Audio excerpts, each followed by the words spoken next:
People like to believe they're mysterious, complex, impossible to read. They aren't. Most people move through life broadcasting their fears, motives, and weak spots louder than their actual words. Think about how many times you felt something was off. A friend promising one thing and doing another. A partner swearing it's nothing while going cold. A boss saying, "We'll see about a raise," with that practiced smile. You felt the lie in your body, but you doubted yourself. You gave them the benefit of the doubt, and later you found out you were right. You were being played. That's the position of prey. Your instincts are sharp, but your understanding is blurry. You feel danger, but you can't name it, and what you can't name, you can't control. Machiavelli understood a brutal constant. People are moved not by ideals, but by self-interest, fear, and vanity. Once you start looking through that lens, people stop being mysterious and start becoming predictable patterns. The person obsessed with image will always protect their status. The one ruled by fear will always choose safety over loyalty. The one drunk on self-interest will sell anyone out, including you. So here are 14 Machiavellian psychological tactics to read anyone almost instantly. These are not party tricks, they are ways of seeing.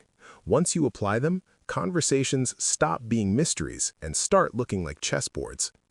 The first tactic: watch how they react to small pressure. Not crisis, not drama, slight pressure.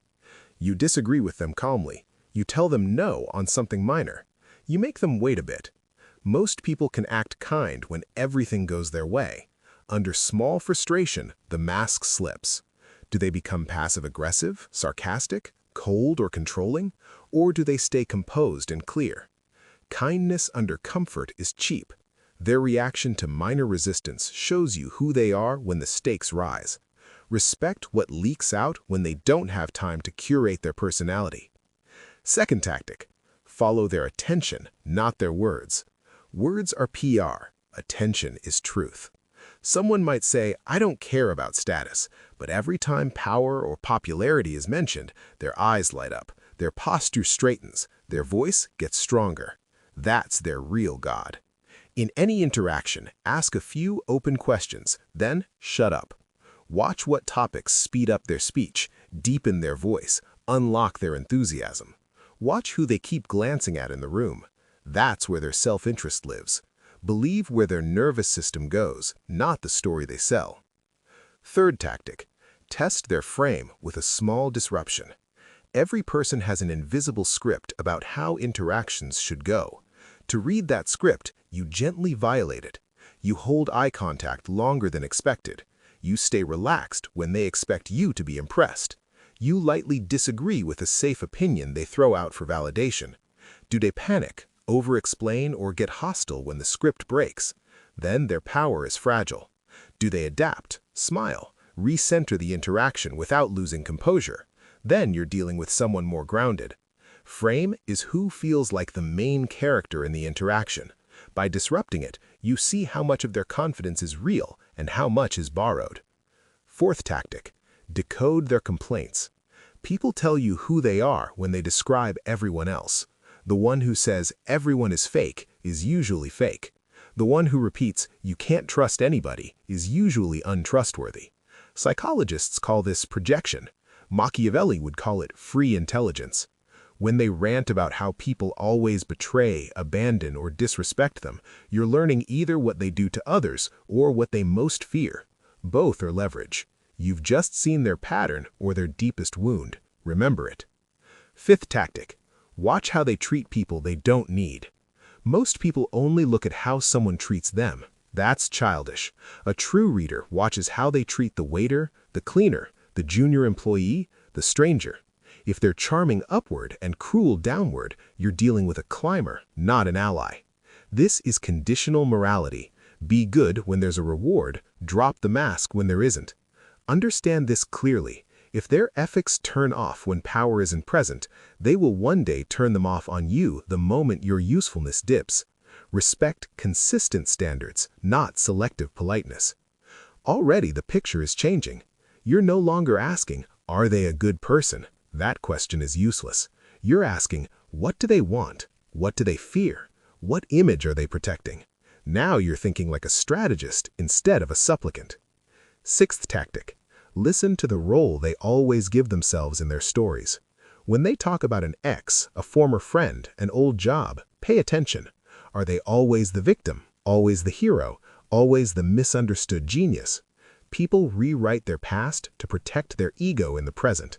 A constant victim narrative means they need rescuers, validation, or an enemy to blame. A constant hero narrative means they need worship and control. Once you see the role they depend on, you know how they'll try to cast you as the new rescuer, the new audience, the new villain. Seventh tactic. Measure their tolerance for disrespect. This one is subtle. Watch how much disrespect they accept before reacting. Their friend makes cutting jokes that clearly go too far, and they laugh it off like it's fine. Their partner talks to them with quiet contempt, and they pretend not to notice. That tells you two things: what they think they deserve, and what kind of disrespect they will consider normal in any relationship, including with you. Someone who accepts being walked on will not protect you from being walked on. Weak self-respect rarely stands alone. Your first job is to step back internally. Stop auditioning, start observing. See every interaction as data. You are not judging their soul, you are mapping their patterns. Once you step out of the role of performer and into the role of observer, something interesting happens. People start revealing themselves faster because you're no longer scrambling to impress them. You're calm, you're quiet, and in that stillness, their patterns echo louder. Eighth tactic. Watch what they do with freedom. Structure hides character. Freedom exposes it. Give someone a little unstructured space and they show you who they are. A friend suddenly has extra money and time. Do they invest in themselves, build, or at least stabilize? Or do they drown in distraction, flexing for people who don't care? In a relationship, you say, "Take your time, I trust you." Do they become more transparent or more secretive? When a boss isn't watching, do they work or do they decay? Machiavelli wrote that when a prince has no external enemies, he must fear his own subjects. Translate that. When there's no pressure from outside, people's inner chaos becomes the threat. Freedom is an X-ray. Use it. Ninth tactic. Notice how they respond to silence. Most people are terrified of silence. They rush to fill it with nervous chatter, oversharing, justifying themselves, confessing things you never asked. When you go quiet after they speak, you create a subtle test. Do they double down on their story? Do they suddenly correct themselves, backtrack, or add details? Their fear of the empty space forces their unconscious to leak truth. Someone lying will often keep talking, trying to convince.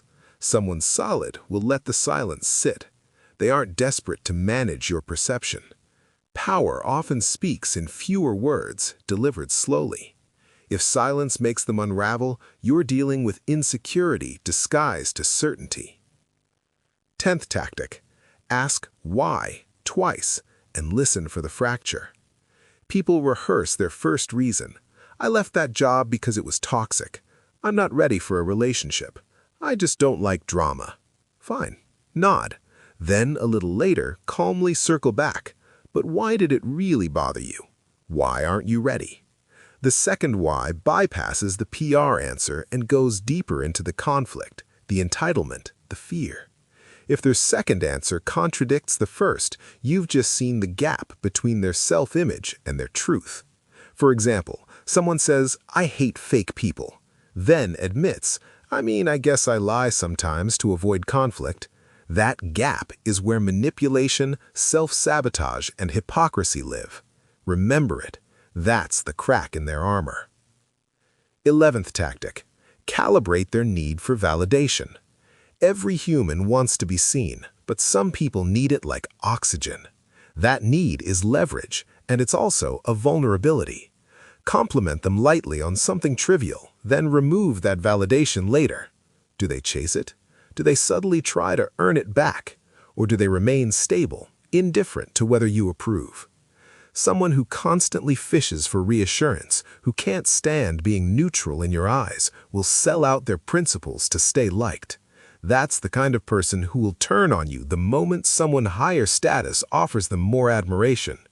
As Robert Greene would say, their self-worth is external. That makes them easy to move and easy to break.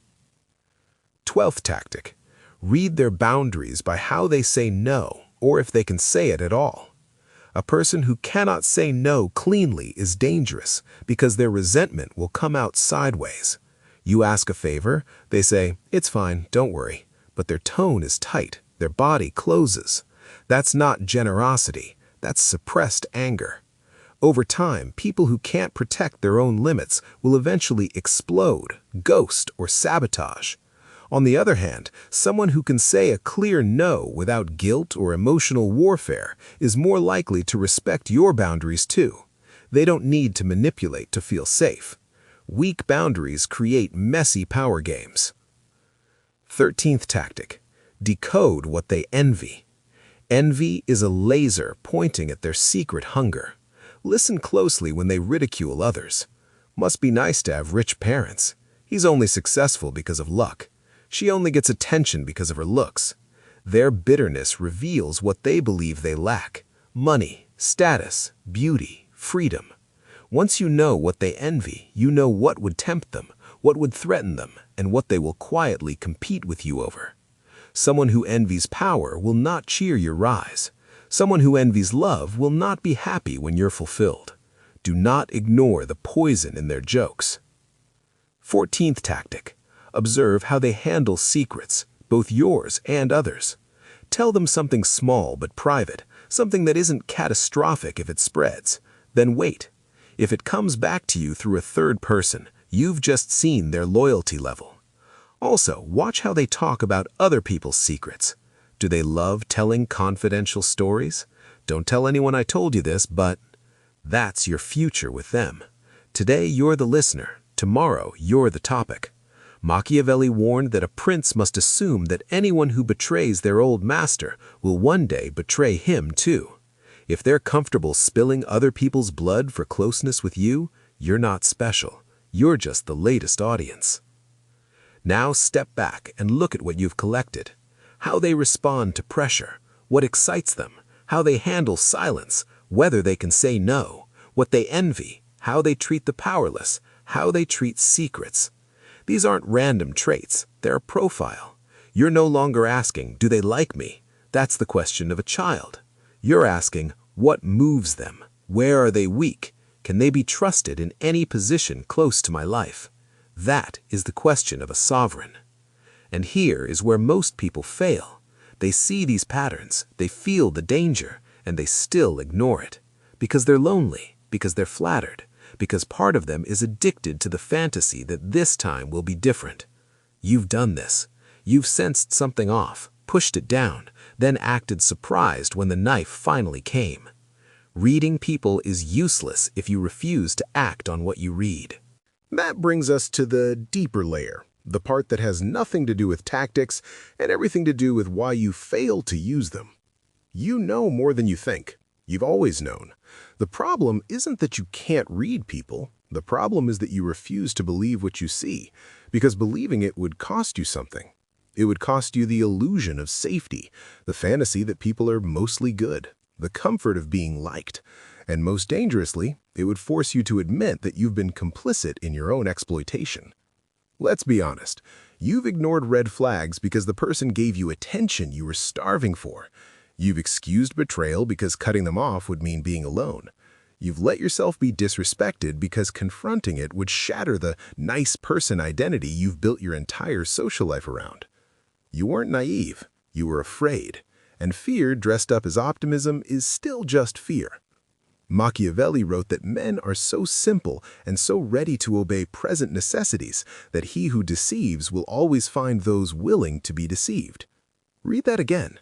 People want to be fooled because the truth asks too much of them. The truth asks you to walk away, to set a boundary, to be disliked, to stand alone until you find people worthy of your inner circle. That's harder than playing along and pretending everything is fine. So here's the shadow work no one talks about. To become dangerously good at reading people, you first have to stop needing them so desperately that you lie to yourself about who they are. You have to be willing to see someone clearly and then choose distance, even if it stings, even if it's lonely, even if they call you cold, paranoid, or changed. Because the alternative is spending your life as a mark, surrounded by people you can't trust, wondering why you keep getting burned. This is not about becoming cynical. Cynicism is just disappointed idealism. This is about becoming sovereign. A sovereign doesn't assume everyone is evil, but he assumes everyone is human, meaning driven by self-interest, capable of betrayal when it serves them, and prone to lie when the truth costs too much. He doesn't take it personally. He just plans accordingly. When you stop needing to be seen as good, you stop attracting people who exploit goodness. When you stop fearing being alone, you stop tolerating behavior that doubles as slow poison. And when you own your capacity for coldness, for cutting people off, for strategic distance, you stop being shocked when the world operates exactly as Machiavelli said it would. So let's talk application. For the next 7 days, you're going to run a live experiment. You're going to treat every conversation, every text exchange, every meeting as a data gathering session. You are not trying to be liked. You are not performing. You are watching. Day 1. Pick one person in your life and apply tactic 1. Apply small pressure. Say no to something minor. Disagree lightly on something safe. See what leaks out. Does their tone shift? Do they guilt trip you? Do they stay calm, or does their mask crack? Day 2. Watch someone's attention, not their words. In conversation, notice what topics speed them up, what names make them lean in, where their eyes go when they talk about success, failure, or other people. Write it down later. You're building a psychological profile. Day 3. Test someone's boundaries by how they say no or whether they can. Ask them a small favor.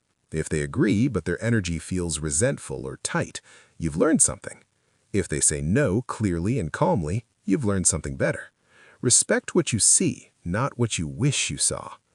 Day 4. Pick someone and listen to how they talk about others when those people aren't around. Are they vicious? Are they jealous? Are they constantly positioning themselves as morally superior? However they talk about others is how they'll talk about you when you're not in the room. Believe it. Day 5. Notice how someone close to you handles a secret. Tell them something small but personal, something that isn't devastating but also isn't public. See if it stays between you. If it leaks, you've just confirmed their loyalty level. Adjust accordingly. Day 6. Choose someone and watch how they treat a person they don't need. A stranger, a service worker, someone with no social capital. That's their unfiltered character. If they're only kind when there's a reward, they're performing, not principled. Day 7. Go silent in a conversation. After someone speaks, don't rush to respond. Let 3 seconds pass. Watch them. Do they panic and start filling the space? Do they backtrack or add nervous details? Or do they stay grounded, comfortable in the pause? Silence reveals more than interrogation ever will. By the end of the week, you'll have more clarity about the people around you than most people get in years. And here's what'll happen. Some of them will start to feel different to you. Not because they changed, but because you finally stopped lying to yourself about who they've always been. Some friendships will quietly end. Some relationships will need new boundaries. And some people you'll realize were never truly in your corner. They were just nearby. That loss will sting, but it's not actually loss. It's clarity. And clarity, even when it's painful, is the beginning of power. Because once you see clearly, you can move strategically. You stop wasting energy on people who drain you. You stop expecting loyalty from those constitutionally incapable of it. You stop being confused about why certain dynamics keep repeating. The fog lifts, and in that clear space, you start building a life where you're no longer prey. You become someone people can't play, not because you're paranoid, but because you're awake. You're calm, you're watching, and you're 3 moves ahead. You don't react emotionally to every betrayal because you already saw it coming and planned around it. You're not hurt when people show you who they are because you believed them the first time. This is what it means to be dangerously intelligent, not loud, not aggressive, just unreadable, unmoved, and unwilling to be anyone's fool twice. So here's the choice in front of you. You can close this video, nod along, feel a little inspired, and then go back to the same patterns. Keep giving people the benefit of the doubt, keep getting blindsided, keep wondering why you're so smart but still so easily used.